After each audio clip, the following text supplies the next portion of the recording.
Your true calling is calling you. That's what we're talking about this whole month of June. So welcome. Glad you're with us. This is the Center for Spiritual Living Midtown, Atlanta. And we are here to remind all of us that such is the nature of life, that all it asks and all it wants is the opportunity to appear. You're that opportunity, and so am I, and so it is. And because we know you are life appearing in its highest and greatest forms, we can only do one thing when we think of you, and that is celebrate you. We celebrate you, we care about you, we love you because we know who you are. We know that you are that expression, that divine in individual form. And however you may be showing up, whatever identities you carry, whatever awarenesses you have of who you are, however you name yourself or call yourself, whatever group you were born into or culture you're part of, we know underneath and behind it all, you're an expression of the divine.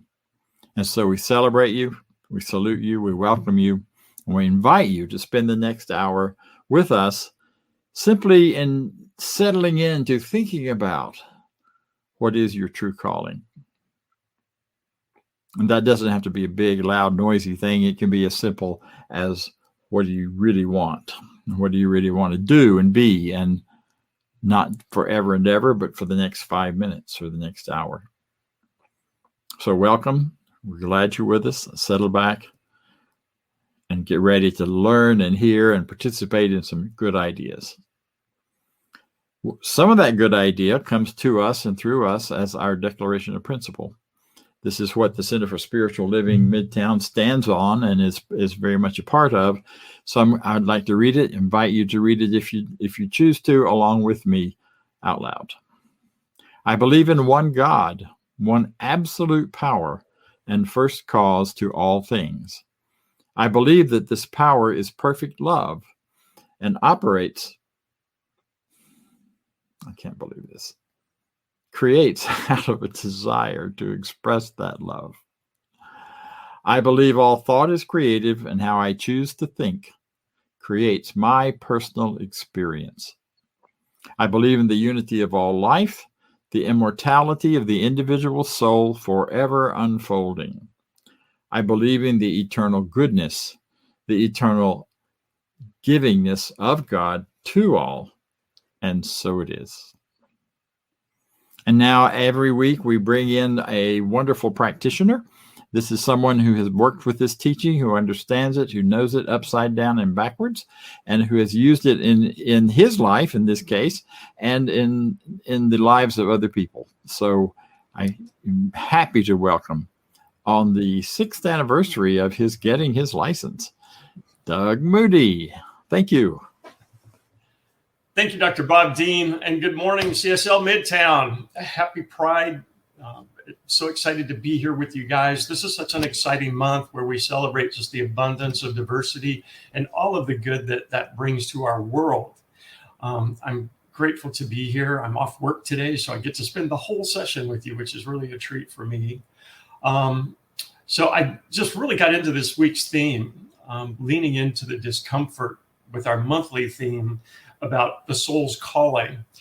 And it just kind of reminded me of something I'm always asking myself. What is calling you? What is calling you? And are you listening to that? Sometimes it's really easy to tune it out, but there's usually that little voice inside of you that keeps reminding you over and over, whether or not you're listening, because many times we're not, but it's kind of like, this is you. So anyhow, in light of that, I kind of found a couple of quotes. One, Ernest Holmes, who talks about the calling. And Holmes says, the will of God for you is the will of boundless life flowing through you. It is the will of joy, of success, of happiness, of peace, of abundance.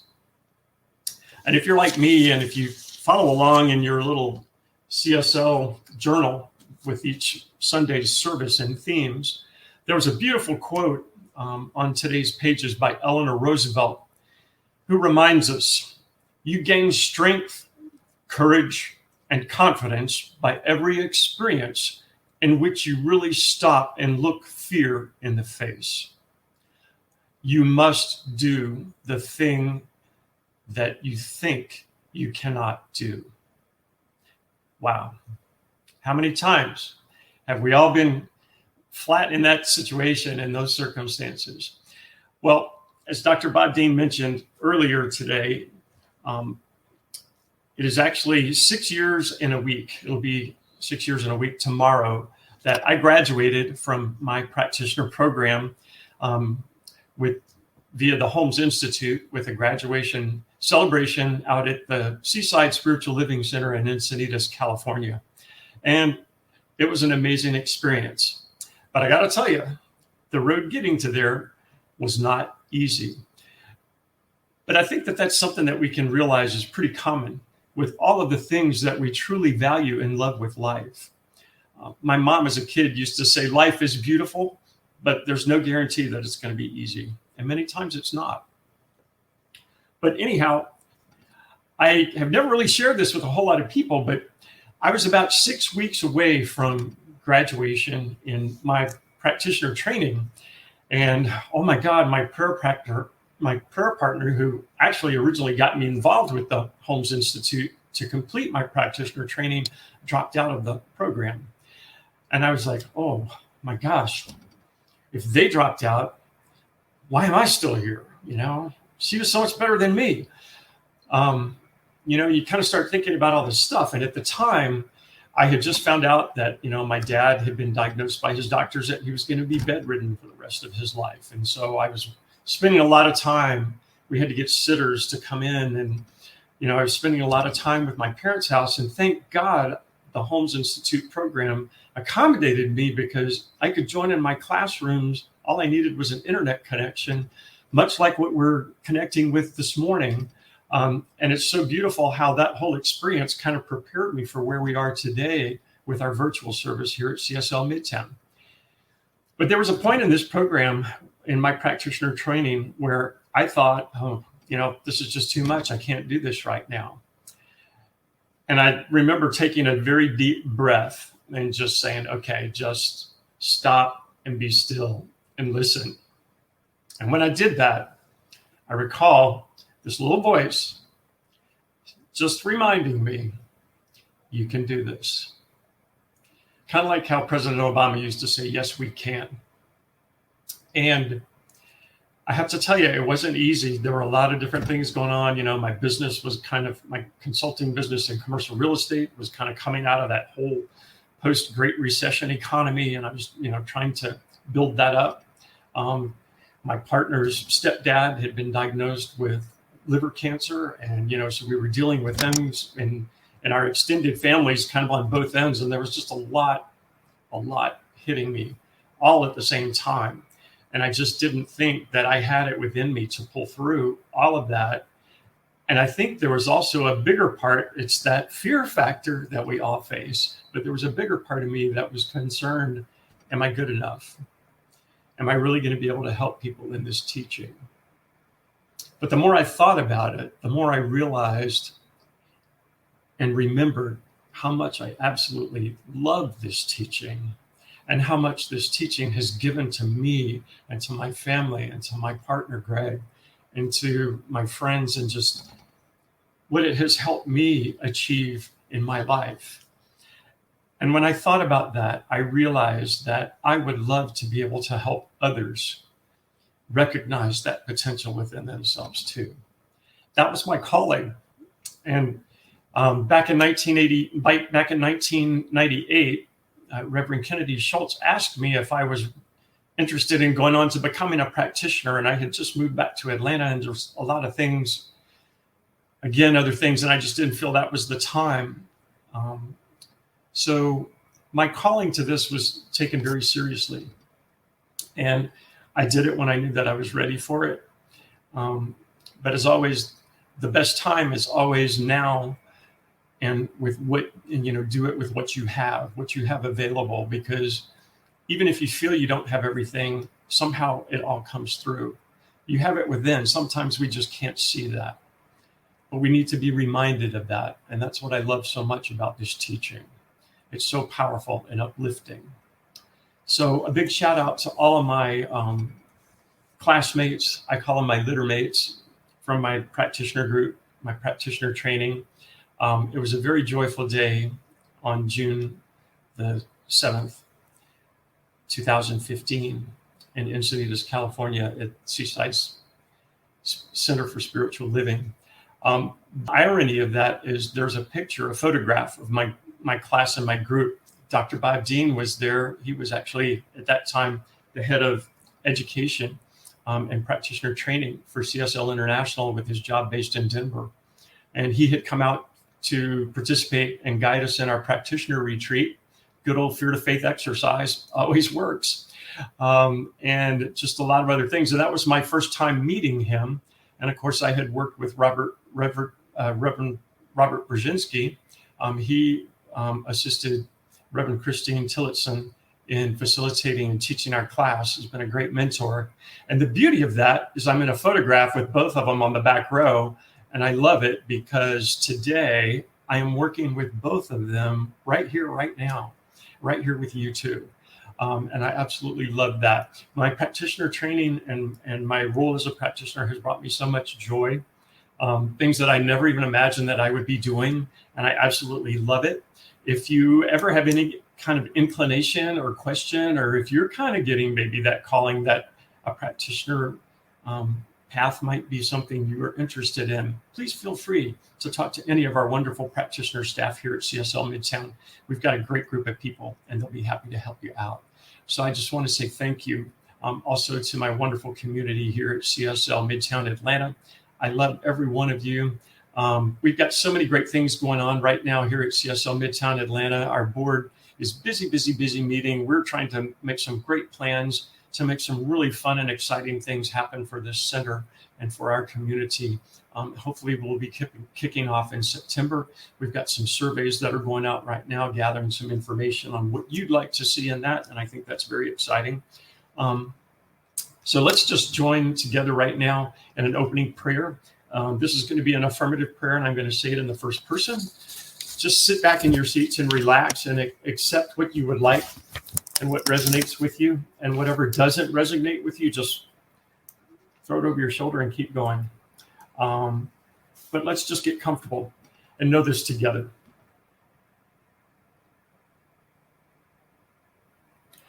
There is one infinite power, one divine wisdom, one cosmic something that is operating throughout the universe and operating through me in each present, right here, right now, and always. All I have to do is call this divine presence forward and recognize it. And when I do, I am connected with all of the creative power in this universe. The same power that created the stars and the sun, this beautiful earth, the trees, all the beautiful lilies and flowers and everything that is abundantly blooming right now in June, my favorite garden month. It is all beautiful. It is all good. And I and each are empowered with this same energy and wisdom. And today I claim divine love, divine wisdom, divine right action, guiding me in each towards that journey in fulfilling my personal calling and the calling of each and every one present. I let go of fear, knowing that it has no place and can go right back to its nothingness where it came from. Instead, I seize the strength. I recognize the power. I recognize the divine love that is guiding me and every person towards their own beautiful and unique expression of life. And when I do so, I see that this world is a better, more beautiful, more loving place because of it. This is our true calling. This is the power that we are given to share with the world. And it is wonderful. I'm so grateful for this teaching. I am so grateful for this center. I'm so grateful for the love and the power of spirit that lives through me and every one of us. And knowing this, I release my word into the universal law, knowing full and well it is done. And we simply say together, and so it is. Thank you. And another little flashback, a beautiful song for reflective music this morning by Jamie Lula called Something's Calling Me. This song was actually performed at my graduation celebration, and I hope it resonates with you as much as it did with me. I still love it. I love you too. Thank you.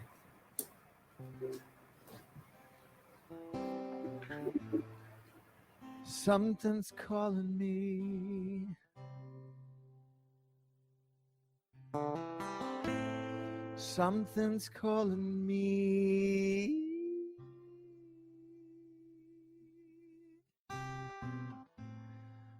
Something's calling me a little bit deeper than I've ever been before.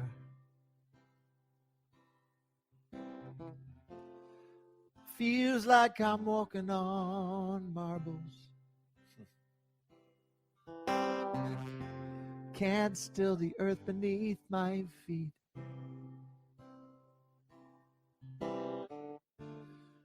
Is my head in the clouds, my naked legs left dangling. I can feel my heart begin to pound.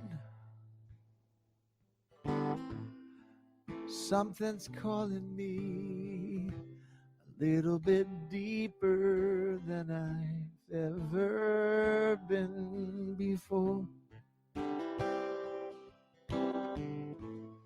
Something's calling me a little bit deeper than I've ever been before. A long dark night, my soul, it wanders. Can't see the light that moves me. If God is everything and everywhere that I belong, Spirit gently wakes me from my sleep.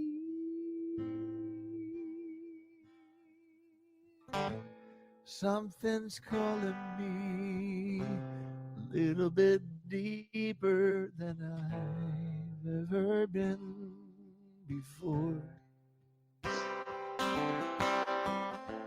Something's calling me a little bit deeper than I've ever been before. Oh Lord, oh Lord, take me deeper than I've ever been before. Oh Lord, oh Lord, pull me deeper than I've ever been before. Oh Lord, I know I'm not the only one to live inside these blues.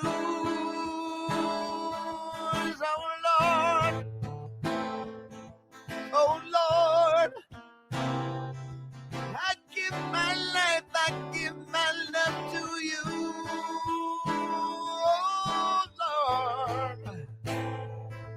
Oh Lord, I surrender my life to you. Oh Lord, oh Lord, oh Lord, oh Lord. Sometimes I will find the need to pray, and I can't find the words to say.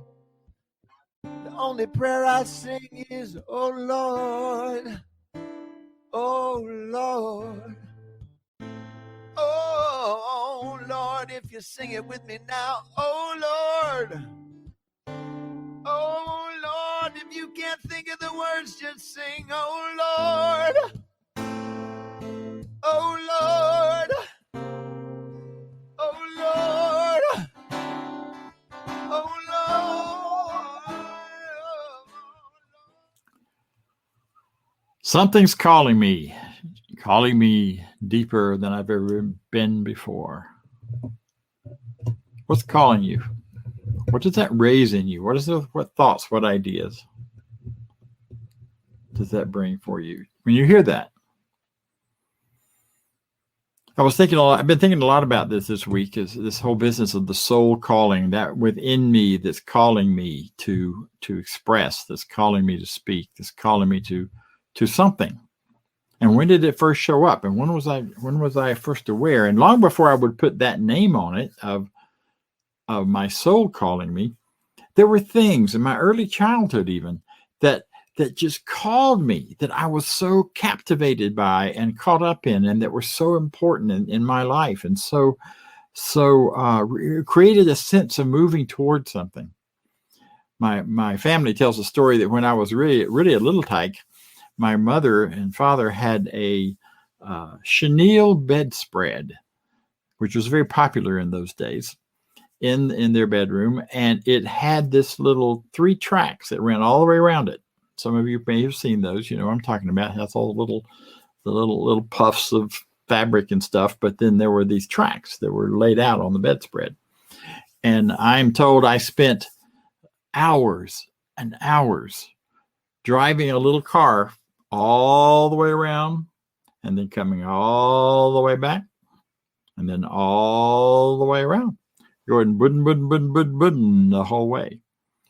And you know, that urge to be in a vehicle, to have vehicles and to travel and do all that was right there when I was 4 years old. It was my soul calling me to that desire and that urge. And I have had a wonderful time traveling, and I'm not done yet, because I love seeing what's happening in this amazing world of ours and being in places where it's one thing to see pictures, but it's another thing to be there.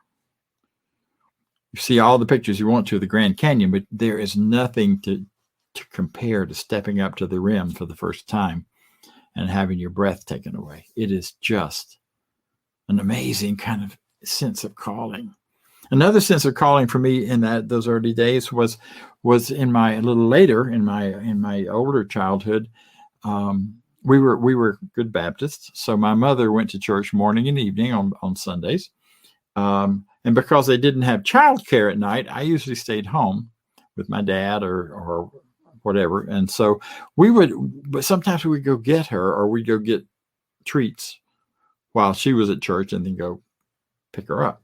And when I remember so clearly driving up to that church building and other church buildings in town, driving by them and seeing this light coming through the windows at night. To be pitch black all around, not a lot of street lights in that little town. And this church would be like this beacon. And I always felt this urge, I could hear, sometimes you hear people singing in the building, and it was just always this feeling like, I want to be in there.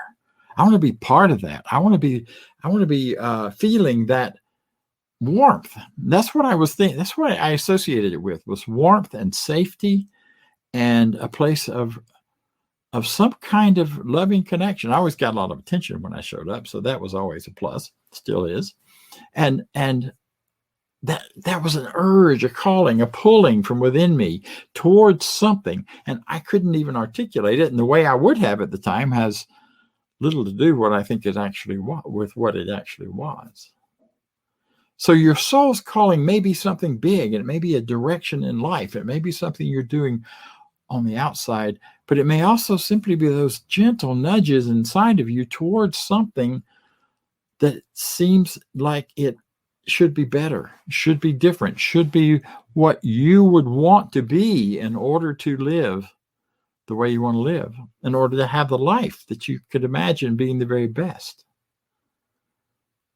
It's like a nudge, a gentle nudge from within. And it's a nudge towards that which is your truest and highest expression of yourself. It may be a nudge towards joy. It may be a nudge towards happiness, towards a full life. I mean, the things that you're pulling toward often are those things which would give you that once you allow them, once you move into them. And they are sometimes a bit hidden, but sometimes are very obvious.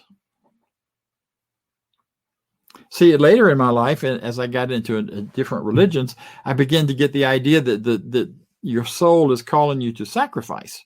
Your soul is calling you to give up a whole lot in order to follow one spiritual path or another. And that's not what's real true. That's not the truth. Sometimes there is some sacrifice and giving up involved, but that's only when we get out of alignment with that calling, and we have to give up the things that we got off track with. I have a friend who's often told me, still does at times, because I hear her voice in my head, that the path to success, the road to real joy and living full, is often lined with some really convenient parking places. Now, you probably know what some of those are for you. But there's that inner part of us that is always moving us and calling us toward that greater expression of who and what we are and how we can become and how we can get there. You say, well, all that sounds really sweet and nice and great, Dr. Bob. However, I'm living this life the way it is now, not some ideal thing you've got going in your head. Because there's a whole lot in the world right now that isn't exactly calling me. There's a whole lot in the world that isn't exactly comfortable. And there's a whole lot in the world that does not seem to be guiding me towards a greater joy or greater freedom or greater love, but guiding me towards something else altogether. Or else it's pushing me. And that's where it becomes really important to start paying attention. And that's where the title of today's talk comes from. That's about discomfort. Leaning into our discomfort. Last week, we talked about being pushed by our pain till we're pulled by our vision. So we're doing a little deeper dive with it today. It's not even about pain. It's about sometimes just our discomforts show up. See, and our discomforts can be small or large, or they can be all over the place. You know what you're talking. You know what yours are. I'm not going to list them for you, even if I know what they are for you. But they're very important because discomfort shows up for a positive reason, even though at the time it may not feel that way. And the positive reasons are several. One is that it shows me what I require to be comfortable. I wouldn't know that if I weren't uncomfortable. Because the discomfort says, oh, wait, what's missing here? What am I wanting? What am I needing? What am I requiring to create? I love that word require. Anytime you talk about what you needs in this teaching, if we talk about needs in this teaching, we are talking about as if we're missing something from within our very essence and our truth. I need this, I need that. Whereas when we start thinking in terms of manifesting and creating a better experience for ourselves, if we get out of the idea of needs and being needy and get into the idea of requiring, I require certain things. I require folks to treat me kindly, and I require treating other people kindly, even when they irritate me.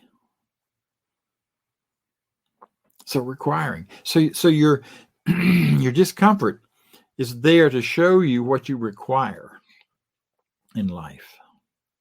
It is also there to show you where you are in your placement on the path of life within your own integrity. When I'm out of integrity, I'm uncomfortable. And I sometimes don't realize I'm out of integrity until I am uncomfortable. which is kind of sad because I wish I'd know first so I could fix it before I get uncomfortable, but I can't. And sometimes that discomfort can be really big if I'm out of integrity. Or I have an exchange with someone and it seems to be all just fine. And then I walk away and I'm uncomfortable.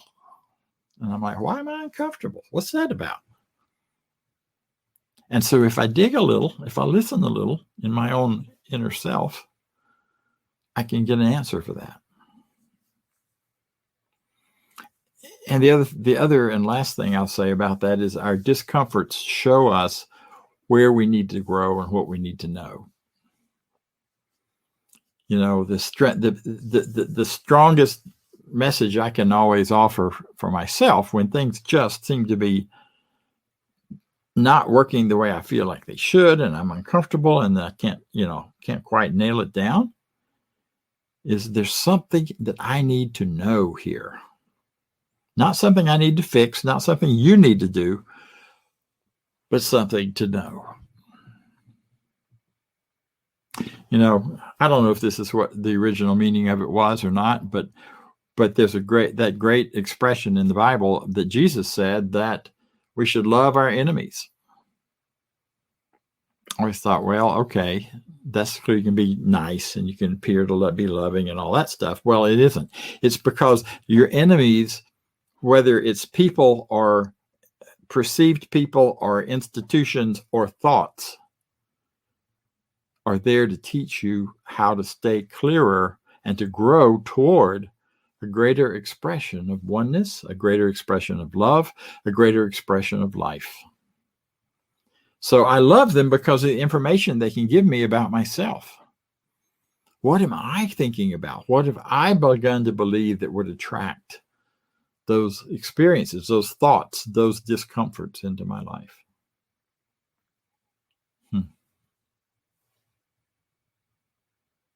So the important thing to do with our discomforts is not to make them wrong. It's not to dive into them and start listing all the reasons there's something wrong with them or something wrong with me or something wrong with other people. Carl Jung said this: those who look outside themselves dream. They dream of what could be, they dream of what couldn't be, they dream of what was. Those who look inside awaken. See, when I make it wrong, when I make the discomfort wrong, whether it's a people or person or an experience, any of that, then I'm judging it. I'm saying it's wrong. There's something terrible about that. They shouldn't do that, or I need to do something differently, or there's something wrong with me. But all of it gets tangled up in the idea that my power is out there, and the power of my life and the power that guides my life and the power that creates my life is all out there and controlled by someone else, controlled by something outside of myself. And that's just not true. However, instead of making things wrong, making our discomforts wrong, making them bad, what if we make them a place for understanding? What if I choose to understand them? And to understand myself in the process. I can use those guides, those ideas of what is this telling me about myself? What is it I want that I'm not getting, that this discomfort is expressing? What is it that I'm getting that I don't want, that I'm uncomfortable about? You know, we're in a world right now facing up to a whole lot of discomfort. You know that. I know that. Politics. I'm not comfortable with most people talking about politics. Why?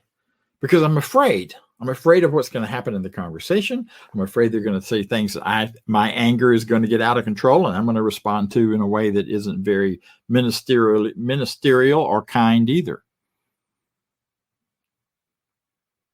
But if I look deeper behind that,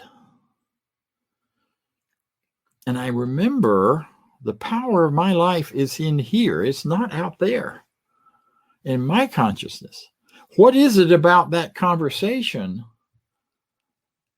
that I want so badly to fix? because I'm naming it as something wrong. I got uncomfortable during Jamie Lula's song. I had forgotten that little bridge in the middle is all about the Lord, the Lord, the Lord. We don't teach the Lord in the way that most Christian groups do. When he uses that language, he's using the word law from our perspective. I turn to spiritual law to change what's happening outside of me because it's in response to my highest idea of what is truth. The same thing is true in dealing with political conversations. My own understanding of spiritual law is that it allows and provides me ways to respond and be responded to that are kind, that are loving, that are positive. Doesn't necessarily mean agreed with. But, I'm really okay with sometimes for people to be totally wrong. It's okay with me if you are. Now, of course, what does that really mean? What that really means is I'm comfortable with my position and my beliefs and my thoughts, and I don't need to fix yours because they're not wrong. They're not wrong. They're right for you. Another area of great discomfort is racism. And right now, it is for me. I grew up in the Deep South. I grew up in a small town in Florida. I began to realize as a child that it was nuts. So much of what I was hearing. And so I really went to work on myself and on my understanding. And by the time I was in college, I felt like I was not a racist and was moving down the line of that and feeling very positive and very hopeful and really lived from a place of seeing all people as expressions of God and yet unique and individualized in their own ways. Celebrating who they are, celebrating whatever their racial identity is. Until the first time someone talked to me about white privilege, and then I got really, really defensive. And I thought, why am I being so defensive? I was born into about 2,000 years of white privilege that's been nurtured and been developed and part of this planet. And yes, at times it has been used horribly. And there's no excuse for that. And I would never knowingly participate in something like that. So once I quit defending myself as if I were wrong for being born into white privilege and started to take a look at what does that really mean and try to understand ways in which I'm perpetuating it and ways in which I'm doing harm in that process and the ways in which I can use that privilege then to bring greater good, to be an ally, to be a supporter, to go way beyond just being an ally, but to really be someone to stand up and speak up when there is totally off-kilter stuff. My calling is to love and to be loved. My calling is to love all people equally. And to not let any externals affect or change that. Those are uncomfortable topics. And I suspect I've created some discomfort here. I'm a white male. I got another whole set of uncomfortable topics to go with that. We won't go through all of this. But the important thing is being willing to lean into the discomfort enough to see what it's really about for you and then find that place of freedom, that place of forgiveness.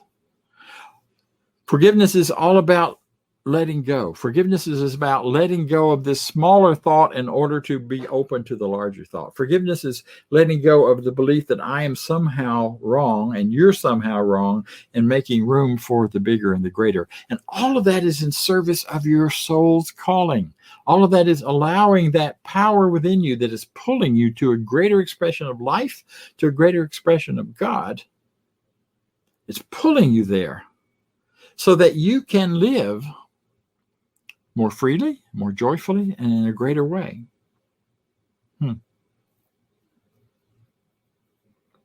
How do you forgive? It's pretty easy. Though it's not simple. It's pretty simple. It's not easy. I guess it's better. You name it, you claim it, you dump it. Get really honest with yourself about that which needs to be forgiven in you, or that you feel you're carrying some judgment, some criticism of someone else. Name it clearly. See it for what it is. Claim it and then dump it. Because you see, the power of your life is that you have within you, living as you and through you, an infinite power, a oneness that is limitless. It is all-knowing. And it is all-loving. And it is present with you always.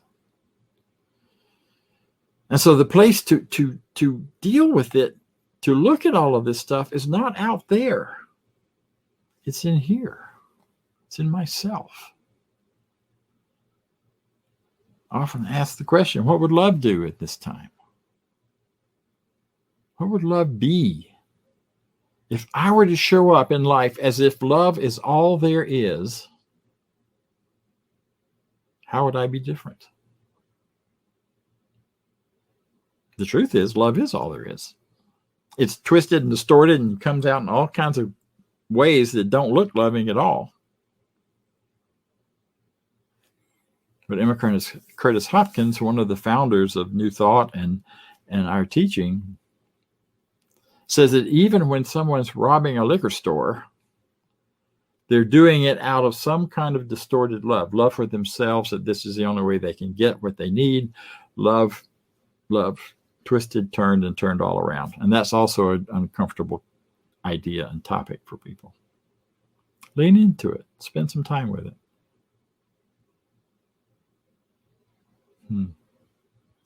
Name it, claim it, dump it.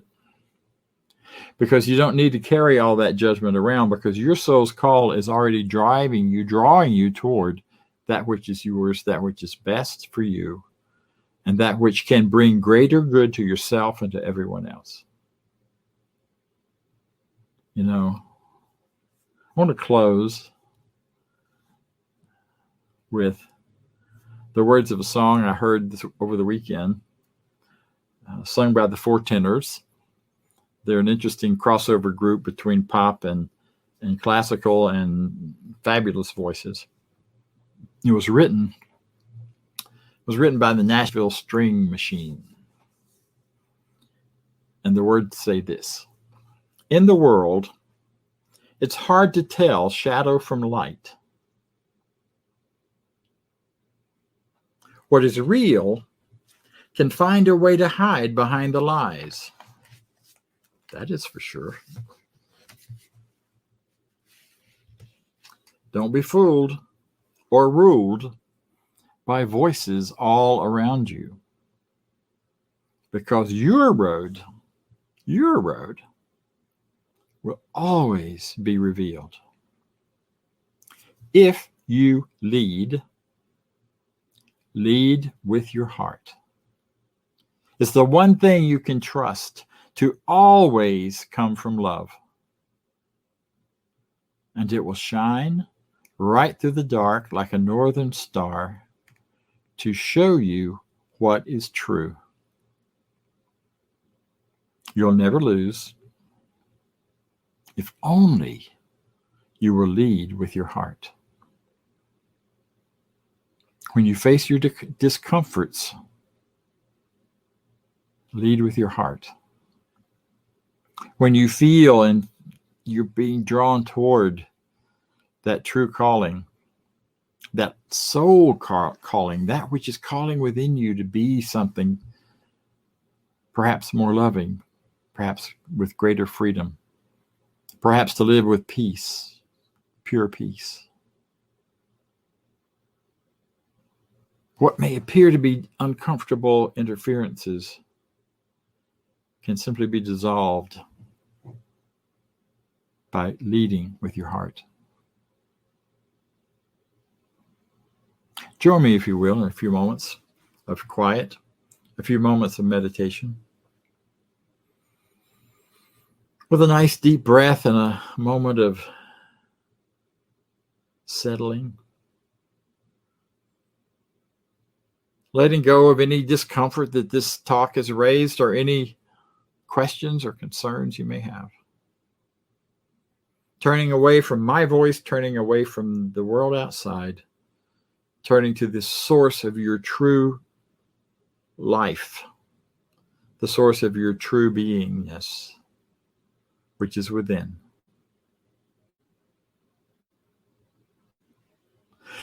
And as I turn to that source,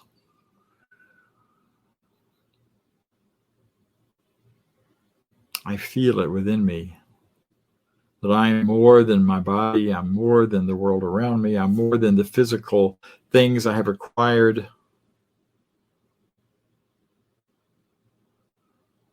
I touch and feel within me those silent, gentle nudges of love, of life, that are calling me to a greater experience of living.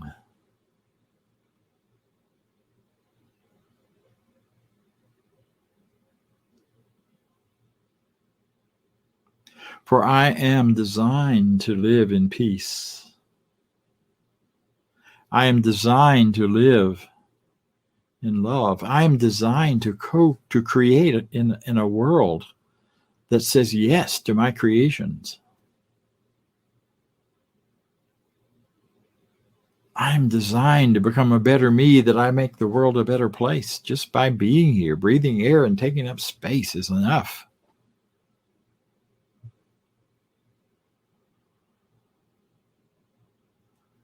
I am designed to be carried forward with ease, with grace, to know what there is to know and to know it when I need to know it, knowing that there is that divine, infinite knowledge within me that reveals itself to me at the right moments. I'm designed to let those discomforts simply dissolve once they've shown me what they are there to show me. And so I let that happen. I let it be. And then I slide easily into gratitude. Gratitude for all life. Gratitude for my life. Gratitude for the teachers and leaders and spiritual guides who built this amazing thing we call New Thought, Science of Mind. It's actually Science of Mind and Spirit. And as I sink into that gratitude for the people who have walked with me on my soul's journey, as have walked with you on your soul's journey, as we all take a moment of gratitude for each of them and all of them.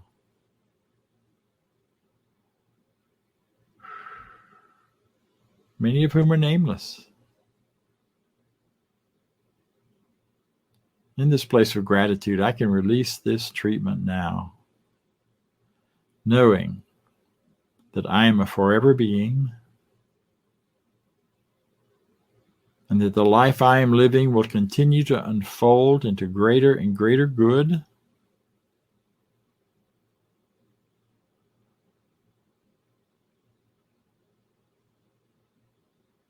And my soul's call is answered.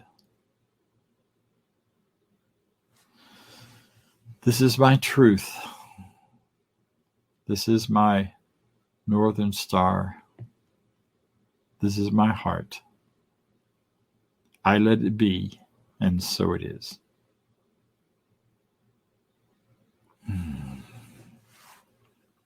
So thank you. Thank you for being with me. Thank you for listening. I want to turn it over now back to Doug to talk a little about how you can support and participate in our center. Thank you for that wonderful talk, Dr. Bob Deen. Thank you.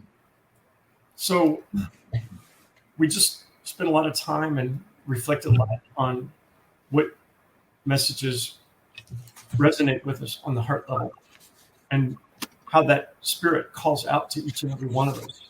on a heart level. And if you feel that this teaching is reaching you and grabbing you on that heart level,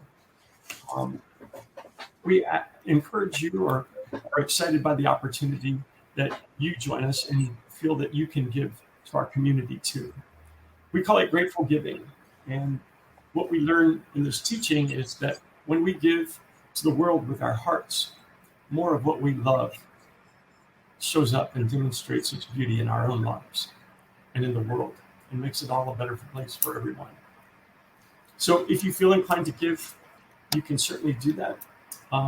We have our website where you can log on to and go to and give via credit card. We also have our address that also allows you to mail in a check if you so feel inclined to do so. But if you would, please join me now in our affirmation of prosperity. We'll say this together. I live in a universe of abundance.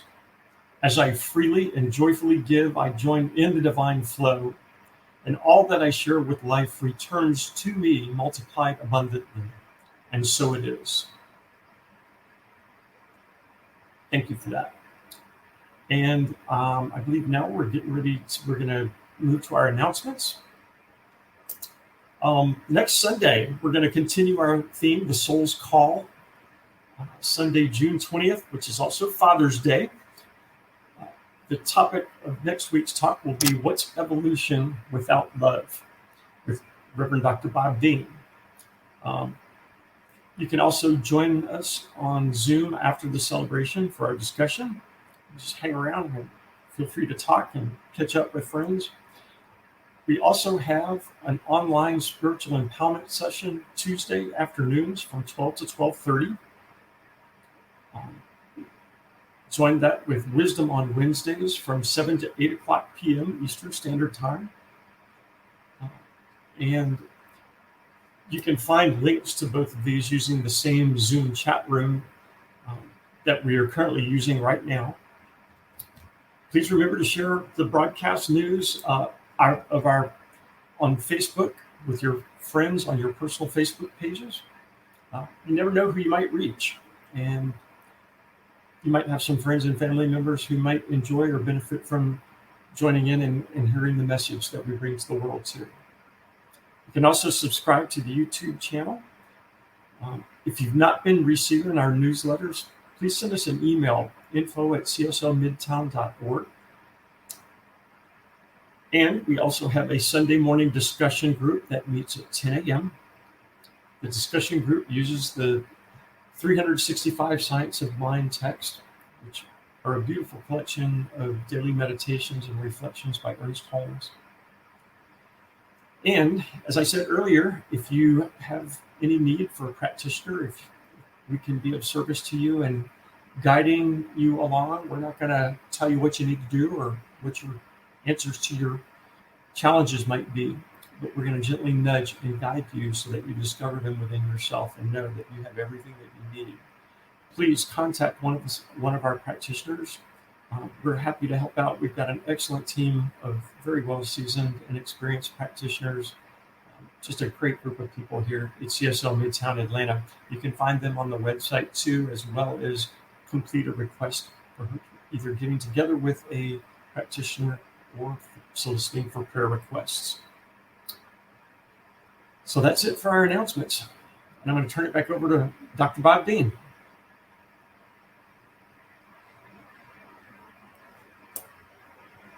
Today as well. I appreciated it. So we are in the business of getting back together in person. The Center for Spiritual Living Midtown is a worldwide organization now. We are broadcasting everywhere. We have people involved with us from various countries around the globe. And we are going to begin to do our forward step of having some in-person events right here in Atlanta. So look for that, watch for that. There's a survey out right now. If you haven't filled it out, please do so. Telling us a little about what you're interested in doing as we start to get together as in person. But I will say we have the very first one of those events, which will be a social event to simply get used to seeing people again and being in the same room, which we will have on the 18th of July on a Sunday evening. And watch for the announcements about that. It will be a wonderful evening of food and fellowship and some truth speaking as well.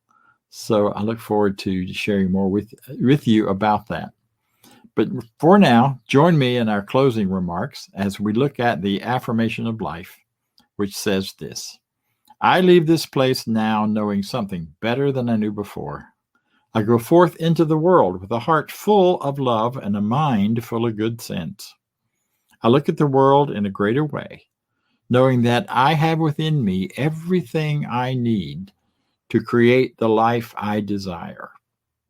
I give thanks for this understanding, and I am grateful for the spirit of life within me that moves through me. And so it is. I seem to be determined to rewrite those things tonight. I will say that you have what you need to create the life within, regardless of what's happening out there. And so it is. Goodbye.